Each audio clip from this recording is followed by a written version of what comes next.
God will lift you up.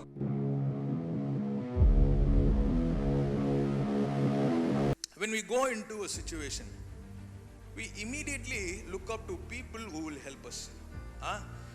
ஒரு சூழ்நிலைக்குள்ளாக நம்ம கடந்து செல்லும் பொழுதும், நம்ம ஒரு பிரச்சனைக்குள்ளாக போகும் பொழுதும், our immediate response is that what will this person do for me அப்படின்றதா நம்மளுடைய immediate response இருக்குது. கரெக்டா? ஆனா ஆண்டவர் இந்த வேலையை சொல்றாரு, அவங்களுக்கான சில தடைகள் இருக்கு, ஒரு லிமிட் இருக்கு. ஒரு லிமிட் தான் அவங்களால ஹெல்ப் பண்ண முடியும். சே ஃபார் எக்ஸாம்பிள், பிரதர் இங்க வாங்க பிரதர், என்னை தூக்கி விடுறதுக்கு நான் இவரை கூப்பிடுறேன், தூக்குப்பா. தூக்க முடியுமா? முடியாது. ஏன்னா அவருக்கு அவ்வளவுதான் பலம், அவருக்கு அவ்வளவுதான் ஸ்ட்ரென்த். அதே போலதான் நம்மளுடைய நிலைமையும்.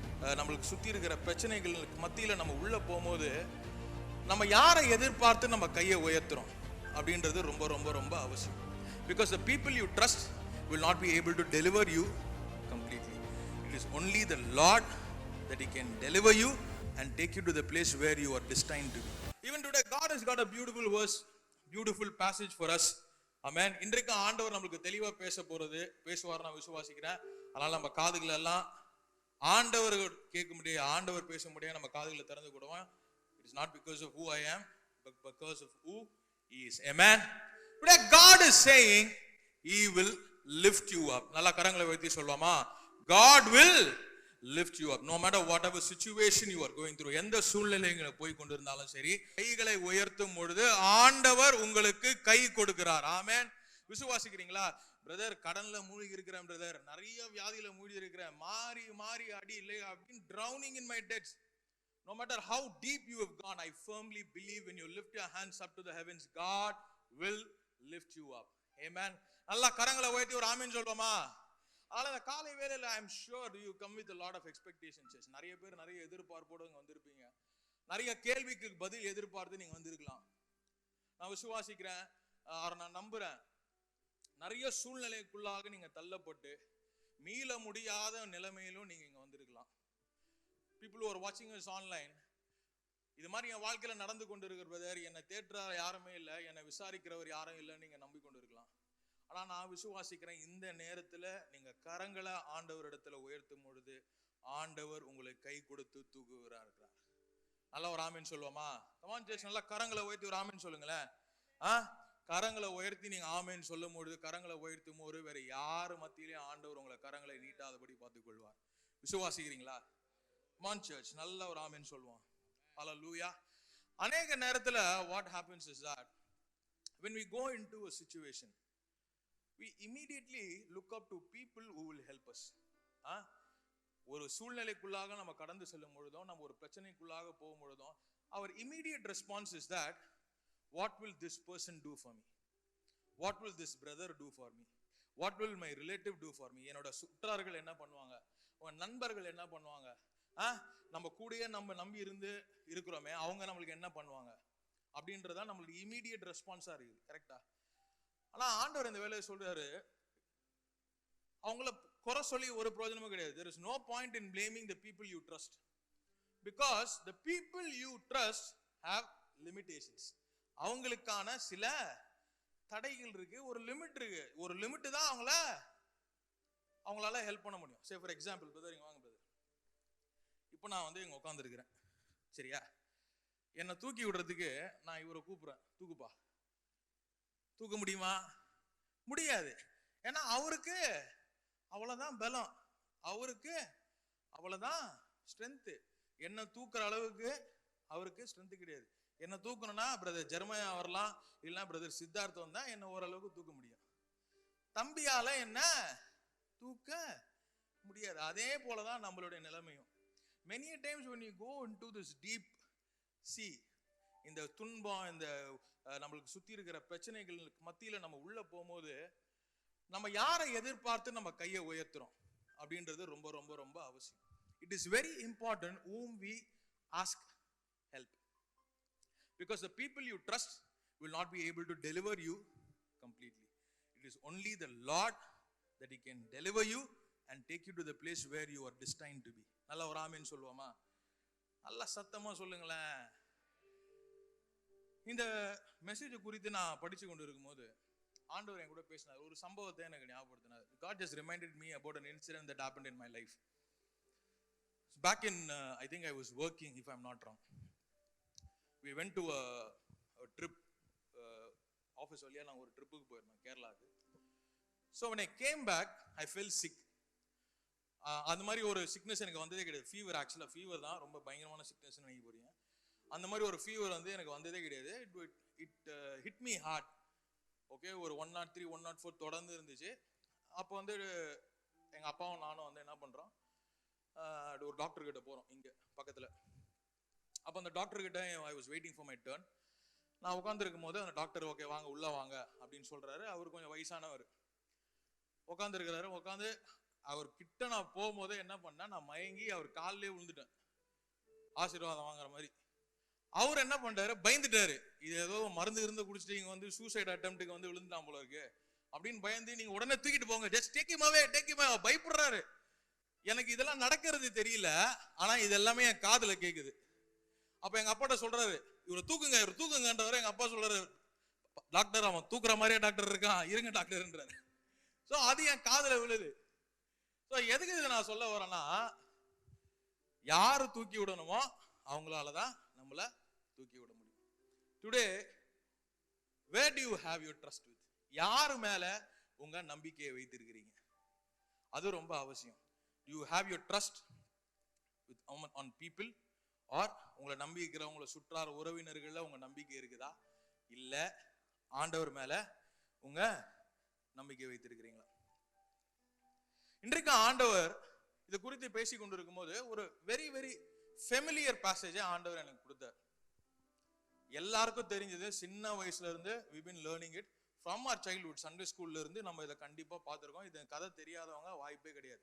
If you have your Bibles with me, turn with me to Matthew chapter 14 from 22. இதுலயும் பாத்தீங்கன்னா ஒரு பெரிய அற்புதம் நடக்குது. ஆனா அந்த அற்புதத்தின் மத்தியில ஆண்டவர் நம்மளுக்கு என்ன பாடத்தை சொல்லி தராரு அப்படின்றத நம்ம இன்னைக்கு பார்ப்போம். இயேசு தம்முடைய சீஷர்கள் படவில் ஏறி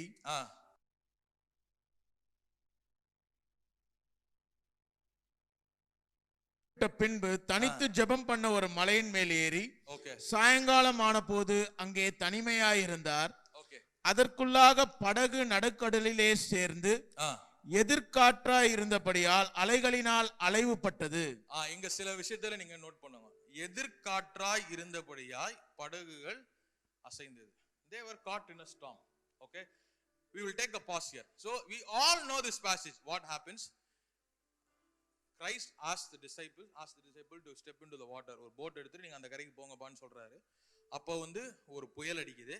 அந்த புயல்ல சீஷர்கள்லாம் தவிச்சு கொண்டு இருக்கிறாங்க. அப்ப ஆண்டவர் என்ன பண்றாரு, அந்த கடல் மேல நடந்து வர்றாரு.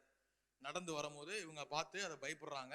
பயந்த பிறகு ஆண்டவர் என்ன சொல்றாரு, நான் தான் அப்படின்னு சொன்ன உடனே சீஷர்கள்ல ரொம்ப விசுவாசம் உள்ள பேதுரு என்ன பண்றாரு, Peter says daddy I want to come, I want to walk on water அப்படின்னு சொன்ன உடனே ஆண்டவர் என்ன சொல்றாரு, கம் வா அப்படின்னு சொன்ன உடனே what happens, Peter steps out of the boat, walks for a momentary time, கொஞ்ச நேரம் நடக்கிறாரு. அதுக்கப்புறம் என்ன கீழே விழுறாரு.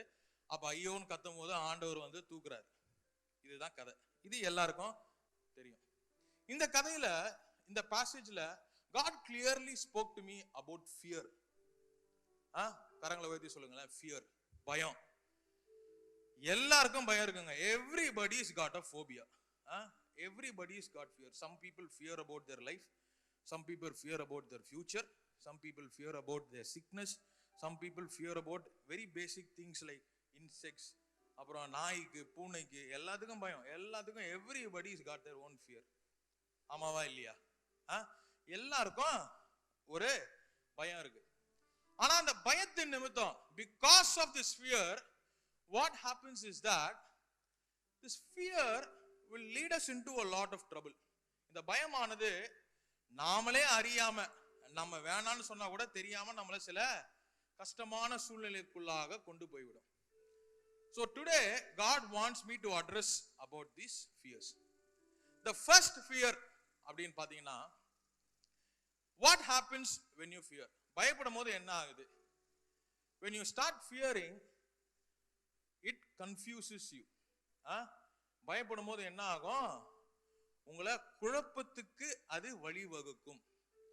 நார்மலா இருக்கிற ஒரு மனுஷன், ரொம்ப ஸ்டேபிளா இருக்கிற ஒரு மனுஷன் ஒரு சூழ்நிலைக்குள்ளாக உடனே போகும்போது அவன் என்ன பண்றான்? பயப்படுறான். Immediately he panics.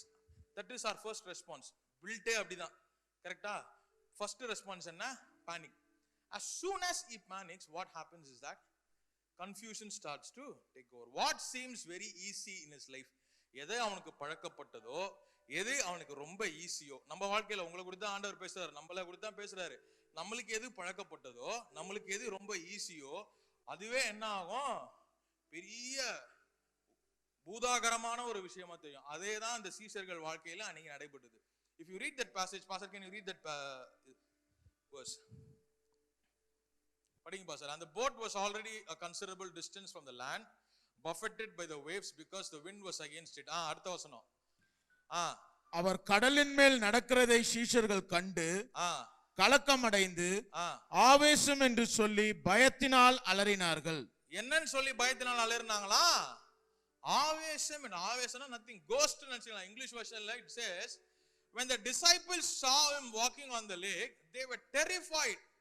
It is a ghost, they said, and cried out in fear. யார கோஸ்ட்ன்றாங்களா? ஆண்டவரை தான் கோஸ்ட்ன்றாங்க. If you read that passage 14th பாத்தீங்கன்னா, அந்த 14வது வருஷத்துல அதிகாரத்துல அப்பதான் they witnessed a greatest miracle in the Bible. 5 அப்பத்தை குறிச்சு 5000 பேரை ஆண்டவர் போஷித்திருக்கிறார். அப்படி ஒரு மிரக்கலை பார்த்துட்டு ஆண்டவர் என்ன சொல்றாரு? அடுத்து இமீடியட்டா இது நடக்குது. அவ்வளவு ஆண்டவரை பார்த்தவங்க, ஆண்டவரோட பழகினவங்க, அந்த நேரத்துல பயம் வந்தவொடனே என்ன ஆகுது? ஆண்டவரே பேய்கின்றாங்க. சம்டைம்ஸ் நம்ம வாழ்க்கையிலும் நம்ம ஆண்டவரோட கேட்கிறோம், ஆண்டவரே என்ன பேசுங்க, daddy please talk to me, daddy I want to see your presence, I want to feel your presence அப்படின்ட்டு எவ்வளவு பேருக்கு, எத்தனை பேர் கேட்டிருக்கீங்க? கைகளை உயர்த்துங்களேன். How many of you asked the Lord, Daddy, I want to see you? Say for example, if you are asking the Lord tonight, today, Daddy, I want to see you, I want to see you face to face அப்படின்னு சொல்றீங்க. when you go back, உங்க வீட்டுல night இரவுல திடீர்னு வெள்ளையா ஒருத்தவங்க வந்து உங்களை இப்படி கை வைக்கிறாங்கன்னு வச்சுக்கோங்க, என்ன பண்ணுவீங்க? அலறி அடிச்சுட்டு எழுந்திருப்போம். because that is our first response, கரெக்டா? நம்ம பில்டே அப்படிதான். கூப்பிட்டது யாரு?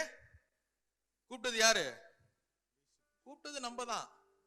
ஆண்டவரே அந்த நேரத்துல வந்திருந்தாலும் நம்ம என்ன நினைப்போம்? ஏதோ பேய் தான் வந்திருக்கு அப்படின்னு தான் நம்ம நினைப்போம். That is the greatest trick our mind plays. So it is very very important for us to have a control over our mind. அநேக நேரத்துல இந்த பயம் நம்ம மைண்ட் தான் டிசைட் பண்ணுது, கரெக்டா?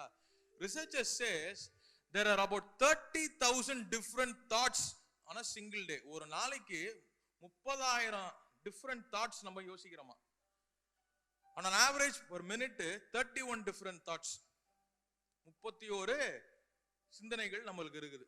அதுல மெஜாரிட்டி என்ன சொல்றாங்க? It's about fear, anxiety. என்ன நடக்க போகுது, என்ன நடக்கும், கோவிட் இருக்கு, திருப்பி செகண்ட் வேவ் ஆரம்பிக்குது, நம்மளுக்கு தெரிஞ்சவங்களாம் அஃபெக்ட் ஆகுறாங்களே, நம்மளுக்கும் வந்துருமா, திருப்பி லாக்டவுன் போனா இருக்கிற வேலையில இருப்போமா, வேலையை மூடிடுவாங்களா, ஆபீஸை மூடிடுவாங்களா, will they close the office, will they take me to the hospital, admit me to the hospital, will I get affected, will I get infected? unnecessary. இன்னிருக்க வரைக்கும், இந்த நிமிஷம் வரைக்கும் ஆண்டவர் நம்மள சுகபத்திரமா வைத்திருக்கிற விசுவாசிக்கிறீங்களா? இதுவரைக்கும் வழி நடத்தினவர் இனிமேலும் வழி நடத்துவார். ஆமென். இதுவரைக்கும் உங்களை ஆபீஸ்ல இருந்து தூக்கலன்னா, ஆபீஸ் வேலை இருந்தாலும் சரி, வேலை இல்லைனாலும் சரி, யார் உங்களுக்கு கை கொடுப்பா? ஆண்டவர் உங்களுக்கு கை கொடுப்பாரு. That is what I am talking about. If you start depending on people, if you start depending on your doctors, if you start depending on your lawyers, or you start depending on your office, your salary, your monthly salary, it is all momentary, like how Peter was. அது anytime it could fail. கரெக்டான நேரத்துல உங்களை கை விடுவாங்க, சொதப்பாங்க. பார்த்தா நேரம் பார்த்து அடிச்சாண்டா என்ன கேள்விப்பட்டிருக்கீங்களா? அதே மாதிரிதான் நம்ம எதிர்பார்த்திருப்போம். மார்ச் மாசம் வந்தது, இயர் எண்டு, ஏப்ரல் ஹைக் வரும், ஆபீஸ் பெரிய பேப்பர் அனுப்பான், கோவிட் சினாரியோ, நோ ஹைக்,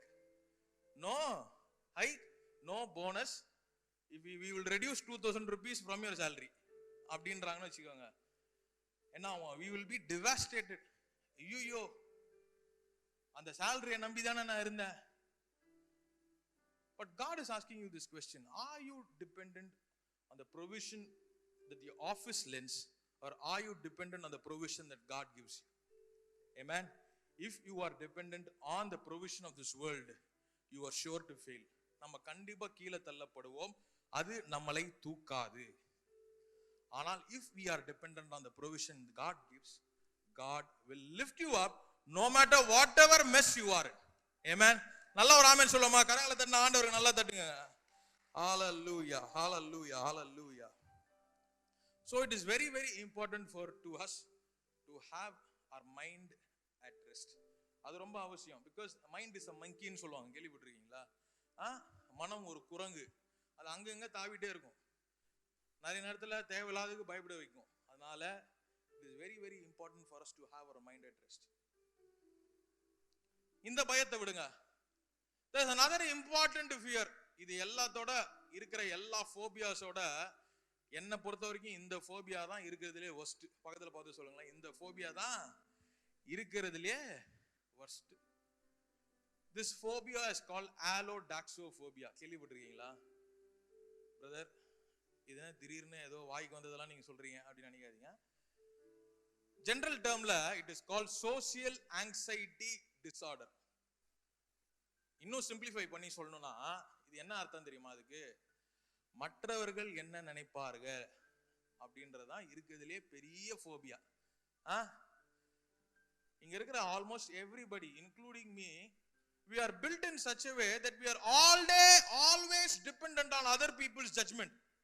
ஓ, இவங்க என்ன ஜட்ஜ் பண்ணிடுவாங்களோ, நான் அதை செய்தா இவங்க என்ன நினைப்பாங்க, எங்க அப்பா அம்மா என்ன நினைப்பாங்க, என் ஃப்ரெண்ட்ஸ் என்ன நினைப்பாங்க, என்னோட சுற்றி இருக்கவங்க என்ன நினைப்பாங்க, என் ஆபீஸ்ல என்ன நினைப்பாங்க, இந்த காரியத்தை பண்ணுனா இந்த தடுக்கத்தை என்ன இது என்ன நினைப்பாங்க என்ன நினைப்பாங்கன்னு நினைச்சு நினைச்சு நினைச்சு ஆண்டவர் நம்மளுக்காக வைத்திருக்கிற வாக்குத்தத்தத்தை விட்டு நம்ம விலகி போறோம். This morning God wants you to remind you, stop living for others. மற்றவர்கள் என்ன நினைப்பார்கள் என்பதற்காக வாழ்வதை முதலாவதாக நிறுத்துங்க. கரங்களை வைத்து ஆமென் சொல்லுவோமா? This is the greatest phobia anybody could have. Anybody can have. What does this phobia do? இந்த phobia என்ன தெரியுமா பண்ணுவாங்களே? It will put you in a cage. ஒரு 4 சவத்துக்குள்ளார உங்களை அடைச்சிரும். அந்த 4 சவத்தை விட்டு உங்களை வெளியே வர விடாது. ஏன்னா வெளியே வந்தா இவங்க என்ன நம்ம சொல்லிடுவாங்களோ. ஒரு இன்னைக்கு காலையில நிறைய பேர் யோசிச்சுட்டு இருப்பீங்க, இந்த வாரத்துல நான் இதை ஆரம்பிக்கணும், ஒரு பிசினஸ் நான் ஆரம்பிக்கணும், இந்த ஜாப்ல நான் வந்து இதை மாறணும் அப்படின்னு நினைக்கும் போது ஒரு 4 பேர் உடனே என்ன சொல்லுவாங்க, இந்த ஜெயந்தி நீ ஜாப் மாத்துற, இந்த டைம்ல நீ பேப்பர் போடுற, இது ரொம்ப ரிஸ்க் ஆச்சேப்பா, கோவிட் இப்படி இருக்கு, எல்லாரும் வீட்டுக்கு அனுப்பிச்சுட்டு இருக்காங்க, இந்த டைம்ல நீ பேப்பர் போட போறியா, இந்த டைம்ல நீ பிசினஸ் ஆரம்பிக்க போறியா, இந்த டைம்ல நீ வேலையை விட போறியா? ஆண்டவர் உங்களுக்கு ஒரு வாக்குத்தத்தம் குறித்து உங்களை அழைத்திருந்தார்னா, no matter COVID, no matter recession, no matter what is happening around you, God will lift you up. நல்ல ஒரு ஆமென் சொல்லுங்க. ஆமா, நல்ல ஒரு ஆமென் சொல்லுங்க. If you have your Bibles with you, turn with me to Galatians chapter 1 verse 10. இப்பொழுது நான் மனுஷரையா தேவனையா யாரை நாடி போதிக்கிறேன்? ஒரே நிமிஷம், என்ன சொல்லுது? இப்பொழுது நான் மனுஷனையா? Am I now trying to win the approval of human beings or of God? God is asking you a question this morning today. Or am I trying to please people? If I were still trying to please people, read with me together, church. It says, I would not be a servant of God. When God clearly says, if you're looking for the approval of people, you are not clearly a servant of God. மனுஷர் என்ன நினைப்பான், மனுஷர் என்ன செய்வான் அப்படின்னு நீங்க நினைக்க ஆரம்பிச்சீங்கன்னா, அநேக நேரத்துல கூண்டுக்குள்ள அடைப்பட்ட ஒரு பறவையை போலத்தான் நீங்கள் இருப்பீர்கள். You will be like a bird that is being held as captive in a cage. God wants you to come out of that cage this morning, right now, and God is giving an option for you. If you miss this option, oh hallelujah, God is saying you will just have to come out. You just have to come out. Enough of looking for the approval. நம்மளோட societal சிஸ்டமே அப்படிதாங்க இருக்குது. Facebook, Instagram, what does it teach? It always, அந்த build என்ன சொல்லுவாங்க, அந்த mechanism பார்த்தீங்கன்னா, மற்றவர்கள் வாழ்க்கையில என்ன நடக்குதுன்னு பார்க்கறது தான் இந்த Facebook, Instagramலாம். கரெக்டா? இன்ஃபர்மேஷன் பாஸ் பண்றதெல்லாம் போச்சு. இப்போ நான் இந்த போட்டோ போட போறேன், இந்த ஃபில்டர் போடாம போட்டா என்ன நினைப்பாங்க, இந்த ஃபில்டர் போட்டா நான் அசிங்கமா தெரியும்னா, இந்த வீடியோ போட்டா என்ன நினைப்பாங்க. So I read a paper, ஒரு ரிசர்ச் நடந்துட்டு இருக்கு. யூஎஸ்லலாம் அந்த ஆப் கண்டுபிடிக்க போறாங்க. தேர் ஆல்மோஸ்ட் இந்த final stage. So that app will tell you how socially approved you are. புரியுதா? ஒண்ணுமே இல்லை. For example, if I'm working in ஸ்டார்பக்ஸ்னு வச்சுக்கோங்க. ஸ்டார்பக்ஸ்ல நான் ஒர்க் பண்றேன், நீங்க வரீங்க, என்ன பேசுறீங்க அப்படின்னா, I have to just take my phone and scan you. உங்க போட்டோ கியூஆர் கோட் ஸ்கேன் பண்றீங்க பாத்தீங்களா, அதை ஸ்கேன் பண்ணா the mechanism, the app will tell you how socially approved you are based on the searches that it has done in your previous social handles. உங்க இன்ஸ்டாகிராம்லயோ, ஃபேஸ்புக்லயோ, ட்விட்டர்லயோ, யூடியூப்லயோ உங்களுக்கு எத்தனை comment வந்திருக்கு, எத்தனை like வந்திருக்கு, எத்தனை உங்களை அபியூஸ் பண்ணியிருக்காங்க, எத்தனை பேர் உங்களை பிரைஸ் பண்ணியிருக்காங்க அப்படின்னு it will give you mark. You are 80% compatible, you are 70% compatible, you are 30% compatible. Science is actually working on a project like that. Because people are always bothered about social approval. மற்றவர்கள் என்ன நினைப்பாங்க, மற்றவர்கள் என்ன செய்வாங்க அப்படின்றத யோசித்து ஆண்டவர் நமக்காக வைத்திருக்கிற தரிசனத்தை விட்டு நாம் விலகி போறோம். Proverbs 29:25, மனுஷனுக்கு பயப்படும் பயம் கண்ணியை வரவிக்கும், கர்த்தரை நம்புகிறவனோ உயர்ந்த அடைக்கலத்தில் வைக்கப்படுவான். Fear of man will prove to be a snare, but whoever trusts in the Lord is kept safe. நல்ல கரங்களை வைத்து ஆமென் சொல்லுவோமா? Hallelujah. If you start worrying about what people will think, you will never get anything done in your life. உங்க வாழ்க்கையில நீங்க தீர்மானிக்கிறத நீங்க நடத்தவே முடியாது. God does not want you to be the best. First அதை தெரிஞ்சுக்கோங்க. God wants you to be the best version of what he is made. Amen. ஆண்டவர் உங்களை எதற்காக உருவாக்கி இருக்கிறாரோ அதுல நீங்க பெஸ்டா இருக்கணும் தான் ஆண்டவர் எதிர்பார்க்கிறாரு. நிறைய நேரத்துல ஆனா என்ன பண்றோம், நான் எல்லாத்துலயும் பெஸ்டா இருக்கணும், அவங்களோட நான் பெஸ்டா இருக்கணும், அதுவே பாதி பிரஷர். உங்களுடைய அழைப்பு என்ன, அதை என்று நீங்க தெரிந்து கொள்ள வேண்டும். So fear of others or fear of what others will say will make you a slave. அது உங்களை அடிமையாக்கும். Today God wants you to get rid of that fear this evening. கரங்களை வைத்து ஆமென் சொல்வோமா? Hallelujah. Next, fear will sink you, but faith will lift you up. பயமானது உங்களை மூழ்கடிக்கும், ஆனா நம்பிக்கை உங்களை உயர்த்தும். நம்ம ரீட் பண்ண அந்த படிச்ச பேசேஜ்ல நீங்க பாத்தீங்கன்னு வச்சுக்கோங்களேன், அந்த போட்ல அநேக சீஷர்கள் போய் கொண்டு இருக்கிறாங்க. ஆனா பேதுரு என்ன பண்றாரு, விசுவாசத்துல முதல் அடியை எடுத்து வைக்கிறாரு. ஆண்டவர்கிட்ட கேட்கிறாரு, daddy shall I come, I want to walk on water அப்படின்னா ஆண்டவர் என்ன சொல்றாரு, ஓகே கம், வா அப்படின்றாரு. இன்றைக்கும் ஆண்டவர் உங்களை அழைக்கிறாரு, விசுவாசத்தோட வாங்க, எடுத்து வைங்க, முதல் அடியை எடுத்து வைங்கன்றாரு. So with all that faith, he hears what God says and he takes out the first steps. But it immediate response, and the fear, panic தவிர்த்து, his immediate response was faith. விசுவாசத்துல என்ன பண்றான், முதல் அடி எடுத்து வைக்கிறான். பெரிய அற்புதத்தை ஆண்டவர் அவன் நிமித்தமா செய்கிறார். நல்லா கரங்களை தட்டுவோம் ஆண்டவருக்காக. இந்த காலை வேளையிலும் I just want to say, your immediate response should be faithங்க. நம்பணும், ஆண்டவர் நம்மளை உயர்த்துவார் நம்பணும், ஆண்டவர் இந்த அற்புதத்தை நம்ம வாழ்க்கையில செய்வார் நம்பணும், ஆண்டவர் நம்மளை விடுவிப்பார் நம்பணும். ஓ ஹalleluya. ஆண்டவர் அப்படி நீ விசுவாசிக்கும் போது, காற்று இருந்தாலும் சரி, மழை இருந்தாலும் சரி, எல்லா புயல் இருந்தாலும் சரி, அதன் நிமித்தத்திலும் ஆண்டவரே நீங்க கூப்பிடும் போது ஆண்டவர் உங்களை கையை பிடித்து தூக்குறாரு. ஹalleluya. அநேக நேரத்துல நம்ம என்ன பண்றோம், ஒரு பிரச்சனை வந்தோம்னா ஐயோன்னு தான் சொல்றோம், ஐயோ அம்மான்னு தான் சொல்றோம். அதனாலதான் நம்மளுக்கு கைகளை பிடிக்கிறது கிடையாது. நீங்க ஆண்டவரேன்னு கூப்பிட்டு பாருங்க, பேதுரு மாதிரி ஆண்டவரே அப்படின்னு நீங்க கூப்பிடும் பொழுது என்ன சொல்றான், ஆண்டவர் உங்க கரங்களை பிடித்து உயர்த்துகிறவரா இருக்கிறார். God will lift you up because Christ makes the difference in your life. That is more important. Imagine அந்த பேதுருவோட வாழ்க்கையை பாருங்களேன். எவ்வளவு அற்புதமான ஒரு வாழ்க்கை. சீஷர்கள் மத்தியில இருந்தா எல்லா ஊழியம் ஆண்டவர் கூட சேர்ந்து கத்துக்கிட்டான், எல்லா ஊழியம் பண்றான், அவனும் தவறுகிறான். கரெக்டா? he also misses his opportunity at one point of time. ஆண்டவரை தெரியாதுன்னு சொல்றான், மறுதலிக்கிறான். ஆனா immediately he repented, he went back and அந்த ஆண்டவருக்கு கூட அந்த ரிலேஷன்ஷிப்பை அவன் சரி பண்றான். அதனால ஆண்டவர் அவனுக்கு எவ்வளவு பெரிய ஆசீர்வாதத்தை வைத்திருக்கிறார் தெரியுமா? உலகெங்கிலும் சபை நிறுவ ஒரு முக்கியமான காரணம் பேதுரு. He was able to reach out to the Gentiles. First இது 3000 பேர் ரட்சிக்கப்படுறான் பேதுரு நிமித்தமா. Massive conversion. உலகெங்கிலும் போய் ஆண்டவரோட சுவிசேஷத்தை சொல்றான். One of the very known in disciples. பெரிய அற்புதம் செய்தல்ல பேதுருவும் ஒருத்தன். கேத்தலிக்ல he is considered to be the first pope. பெரிய விஷயம் செய்கிற ஆளா ஆண்டவர் பேதுருவை மாற்றுகிறார். ஆனா அதே சீசர்கள் இருந்த யூதாஸ் காரியத்தை என்ன ஆகுறான்? He didn't get an opportunity to repent. What happens? He stumbles, he grieves, and he dies. So what is the difference? Christ is the difference in your life. No matter whatever storm you're going through, no matter whatever problem that you're going through, if Christ in the midst of the storm, he will see you through. Amen. ஆண்டவரை மேல உங்க நம்பிக்கையை நீங்க வைக்கும் பொழுது ஆண்டவர் உங்களை உயர்த்துகிறவரா இருக்கிறார்.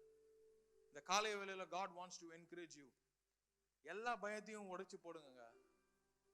சொன்ன மாதிரி பயம் it will stop you from reaching your great potential. ஆண்டவர் உங்களுக்காக வைத்திருக்கிற தீர்மான தரிசனங்களை தடுக்கிறது என்னது? பயம்தான். It will stop you. God has got something great planned for you. உங்களுக்காக பெரிய அற்புதங்களை வைத்திருக்கிறார் ஆண்டவர். ஆனா இந்த பயத்தை நீங்க தவிர்க்க வேண்டும். Amen. Are you going to be like Peter, or are you going to be like the other disciples who were sitting and just watching or witnessing that miracle? Nobody likes people who are average. Correct? Let's talk reality.